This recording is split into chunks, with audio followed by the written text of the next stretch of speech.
their heads and stuff like that. I said, am I dead? The person that owns this money is alive. If I propagating people that I want to take over his asset. Okay, doctor, I can imagine how pain he is. But so let's clarify this angle. Does it mean that the consignment did not arrive Nigeria, or it arrived and was sold, but the money was not remitted? This is a story only Ifeanyi Ubah can tell, which he has refused to tell anybody.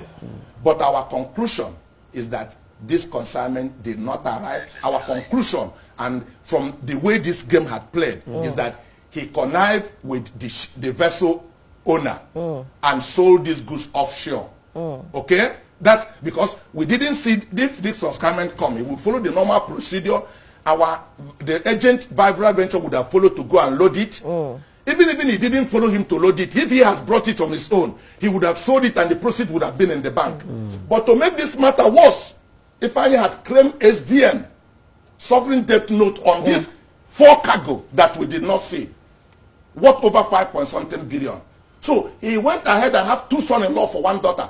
That is not my concern. If government is not willing to hold him for any illegal thing, at least I can be alive for hard work that I've done for 38 years to see if I destroy it for nothing. All right, Doctor, you obviously are very, distressed about this and really angry.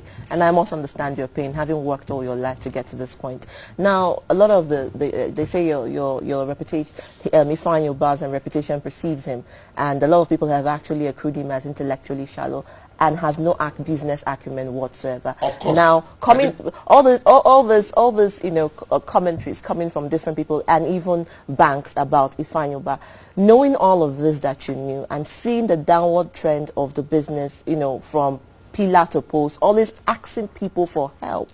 Yeah. One would wonder that, like you say, you're a risk taker. One would wonder what were the palliatives you kept aside for this sort of event. Let me make it clear, like I said, I never really get to know Ifeanyi in that depth knowledge until this business happened. It's just like you meet somebody and everybody is saying uncomplimentary things about that person. Yes. I like to give people benefit of the doubt. Growing up as a young man, I am somewhat less stressed. If you see me driving a bike, you think I'm going to die the following day. But there was something in me trying to discover itself. So I felt Ifeanyi was in that position. Okay? The way I have viewed life is that somebody needs to play a role in somebody's life. And I've always believed that our life is only worth living if you can help somebody. Please understand where I'm coming from. This guy standing here has a first-class brain. If I had gone to school, I never believe I would have made anything less than first. My father died and nobody was able to pay for my school fees. I stopped in a school in elementary 3. And see where you are today. But I refuse to give up on myself. My idea is that what happened to you does not matter, but what happens in you. I determined that I'm going to make success out of life. When I met Ifeanyi, I said, all the things, I said, Ifeanyi, your name is Ifeanyi, means nothing is impossible to God. My name is Maduka, man is not God. When I finish with all the people that says everything about you, they are going to take back their words. I never believed this guy will stab me at the back. Okay, Doctor, let me ask you this now. What steps have you taken to ensure that Ifeanyi Ubah fulfills his obligation to you and the bank? That's what I've done. Of course, Ifeanyi, I am the primary obligor to the bank. But as smart businessman as I am, I also put some things in place. One of the things I did, even though I borrowed on a negative pledge, I got Ifeanyi to guarantee this loan that I'm taking. I made him so that I can hook him in. So the bank can also go after him on official means, assuming if I cannot pay. Okay? I have the capacity, frankly, let's not make mistake about this. But Bill Gates cannot walk away from $150 million. Donald Trump cannot walk away. Aliko Dangote cannot walk away. Neither will Adenuga did. All these guys are 10 times, 100 times richer than myself. So I can't walk away from $150 million. And that's why I'm going to hunt. If any gold that entered Ifeanyi will enter me. Ifeanyi is playing a sympathy game. We want to take over his business. Oh, please. Listen, no, I want to make this comment. I'm a Christian, and the Bible says if you can't pay your loan, your wife, your children become a slave to the man you are owing, he will lose everything he has if he doesn't pay me. I'm going to follow every constitutional right available to me. I will use it to get him to pay. I've sued him on his worldwide asset in London. I've gotten an interim judgment to go after the vessel. We have seized 2 of the vessels in South Africa and tracing the remaining ones. So this money didn't disappear in a thin air. It's hiding somewhere in an account somewhere in the world. He wanted to maybe use it to do the governorship of Anambra State. I will find my money wherever he keep it. And I am primarily obligated to the bank, okay? But that doesn't stop me to look for my money. If I don't know who steal my thing, I will be just. But now I saw the person, I know who the thief is. So I can't beat the butch. I'll follow him. Any hole that entered him will enter me. If I told me nothing can happen to him in this country, nothing can happen, I said, you can't talk like that. Something will happen to you. If you do wrong, the system will hold you responsible. There's people in the top supporting you. They should give me money to pay the debt. All right, let me hold you there. I think you should calm down a little. I know that you're really upset. Now, just calm down. So take a deep breath. Just take a deep breath and let it out. I know how you must feel. But you've talked about impunity. You've talked about him saying that there's nothing can happen to him in this country. Of course, we know that is what happens and pretends in Nigeria, especially when you are have some sort of immunity from people who are people in the Nigerian politics. But let's go back to this. According to some reports, it was said that you went ahead and asked him to release 56.568.587 liters of petrol that was in his tank farm, right. and so that you could be able to sell this thing and pay back the bank. But he refused. Why do you think that is? That is up to him. In fact, he refused. There's this dedicated tank we have. As I speak today, we had about 56,000 liters of PMS inside it. But if I can, usual thing is that he will pay money and we will release that product for him to sell. He didn't pay.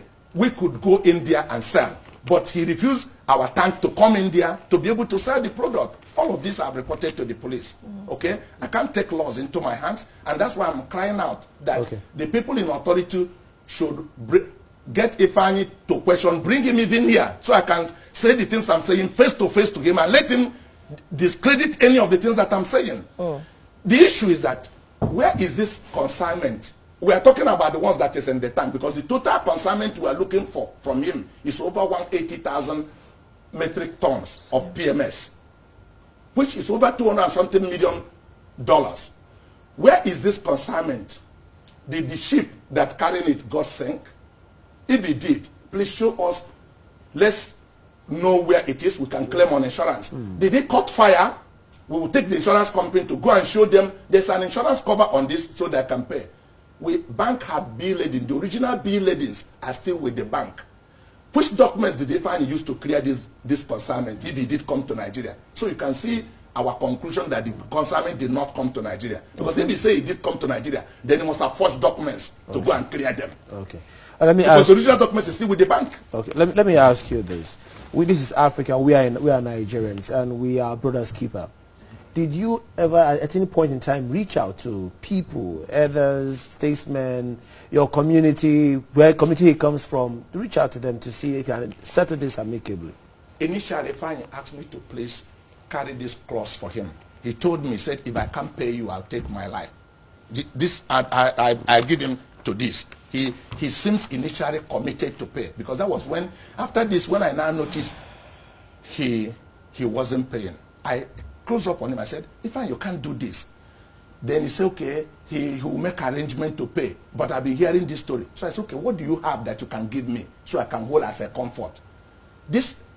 When he opened the LC, the cargo, the PMS supposed to be the guarantee for this means of repayment.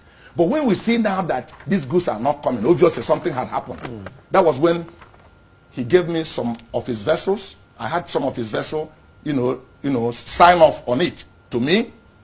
Some of his tugboats. Then he told me he had a land in Banana Island. I made him to sign off on it, like sold. I have the papers. But I don't need these things, because I did not finance vessel. I did not finance land in Lekki. I did not finance tugboat. He should take them back. What I need is, where is my product? Where is the consignment we finance for you? Let us sell the ones in the tank, since we are not ready to pay. If you don't find customer, I take customers there to carry them. They will pay me so I can reduce the money in the bank. He refuses. All right, Doctor, we're running out of time. Now, I just want to ask a question. With all of this that you have given out as layout, would you consider that you have been defrauded? Of course not that I've been defrauded. Somebody has stolen my goods. It's a theft matter. It's a stealing. It's not defaulting. It's not that we did business, we made the loss. Somebody stole the consignment that we finance. We have a bill. It's an offense against the state. Right. It's an international criminal act. All right, I'll hold you to that. An international criminal act, Dr. Maduka has called it. And you would wonder, you know, when a brother's keeper becomes a brother's killer, this is what pretends. And it's unfortunate. Now he has said he's been defrauded. So the question, betrayal or fraud, I do know that you know the answer. We've been looking at Cosmos Maduka versus Ifeanyi Ubah. Perhaps Ifeanyi Ubah will have something to say, reply to this, and come to the aid of his personality and character. But anyway, that's all we have time for now. We'll take a break and we will take Pan-Africa.